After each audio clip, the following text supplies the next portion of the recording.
In this video, we will show you how to replace your cooling fan assembly on this Jeep Grand Cherokee with a 3.6 liter engine. This will be located along the front of your engine compartment. Let's get into it. Okay friend, let's get started on our job. Start by removing your upper engine cover. For this, you can just lift up on it and pull it out of place.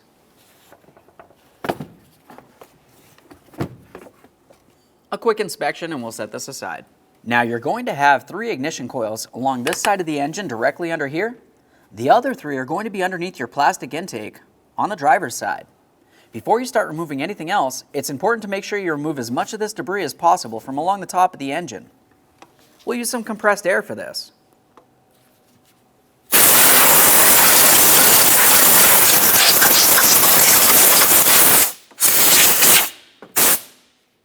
Now we can start removing our air inlet tube from along the front of the engine. We'll be starting over close to our air filter housing box here. You'll find you have an 8mm headed clamp that you can loosen by either using an 8mm or even a flathead screwdriver. We'll loosen this just enough that we can slide it out of place.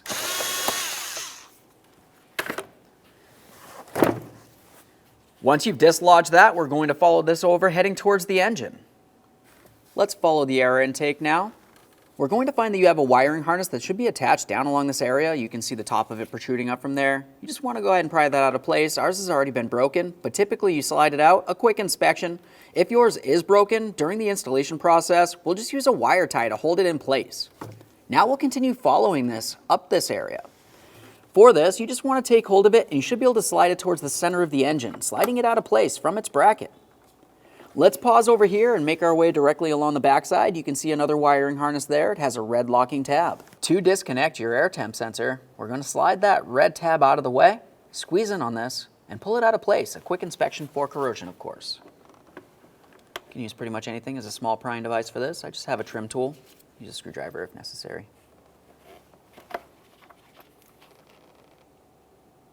That looks good. Now just behind that area, we have another 8mm headed clamp. Once again, you can use a flathead screwdriver if necessary. Now we can take hold of this. We'll give it a little wiggle, pulling it away from the throttle body and remove it from the vehicle. A quick inspection and we'll set this aside. Now that we have that out of the way, we have a clear view of our fan assembly. Before we can start removing the fan assembly, we're going to pay attention up along the top of it. You're going to find that you have 2 1/4-inch mounting screws holding this upper panel in place. You have 1 on each side. There's that little screw right there. A quick inspection of our hardware, of course. We'll be replacing things as necessary. This looks fine. Let's get that next one out of there. Now you can take hold of the plastic panel up along the top of the fan assembly and radiator and slide it out of place. See, it's just kind of pressed into a couple little tabs. You may have to use an angled pick to help separate this. There we are. Just a quick inspection of that and we'll set it aside. We will be reusing it, of course. Let's make our way down the passenger side of the fan.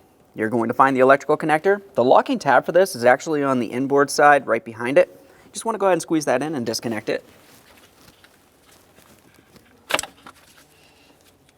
There's the locking tab. A quick inspection for corrosion. We'll set this aside. Now moving along from there, on the fan assembly itself, it will have 4 locating tabs, 2 along each side. And if you were to look along the top tabs on the radiator itself, it has locking tabs that you need to press in. While pressing those in, you should be able to lift up on the fan a little bit. Make your way over to the other side, do the same thing, and then you can lift all 4 of these areas up and away from the radiator. There's one. Now I'll repeat the process on the other side here. Now let's start lifting this up and out of here.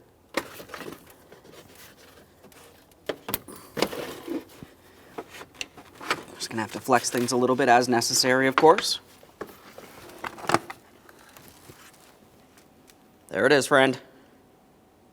Now along each side of the radiator, we need to inspect the mounting points. As for the top mounting point, we have those locking tabs. Those need to be in good working order.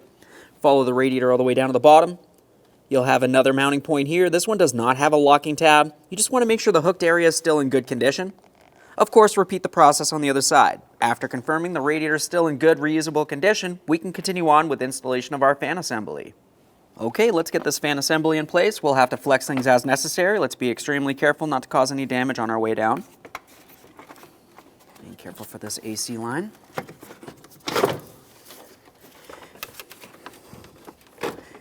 Now, once you start getting it down in position, we'll start paying attention to those 4 mounting tabs. Once again, the 2 top ones need to be locked in.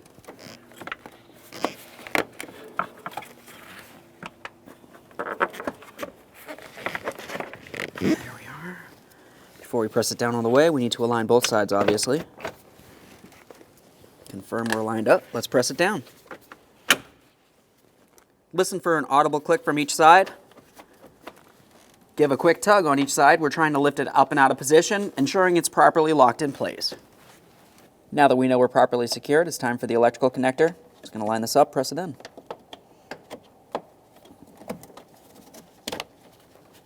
Listen for our click, give it a tug, make sure it's properly secured in place. Continuing from here, it's time for our plastic panel. We're going to take this and slide it just over the fan assembly and the radiator as far forward as possible and start in our 2 1/4-inch mounting bolts.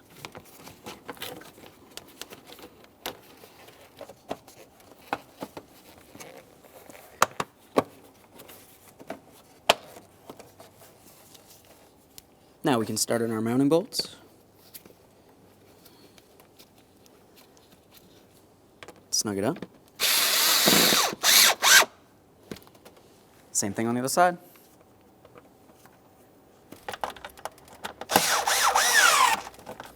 Now it's time for our air inlet tube. As we bring this into position, we're going to have to lift this up and out of the way. Of course, we will have the mounting point that we'll be sliding this onto. Bring this over. We're going to align it with our throttle body. We'll press that on there as far as possible.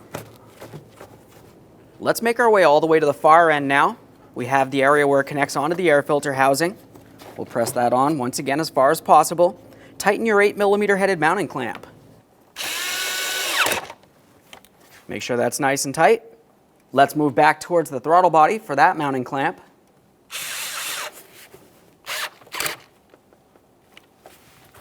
Double check, make sure it's nice and tight. Let's reconnect our electrical connector. For this, we're going to take it, we'll press it into place. A quick wiggle, lock it down. One last quick inspection in this area and we can reinstall our engine cover. When installing the engine cover, we want to pay attention to all of our mounting points. You can see them along the top of the intake and on the air inlet tube. The engine cover itself, if you were to look along the bottom, you're going to find that you have the ports for each one of those areas. We'll align this and press it down into the proper position.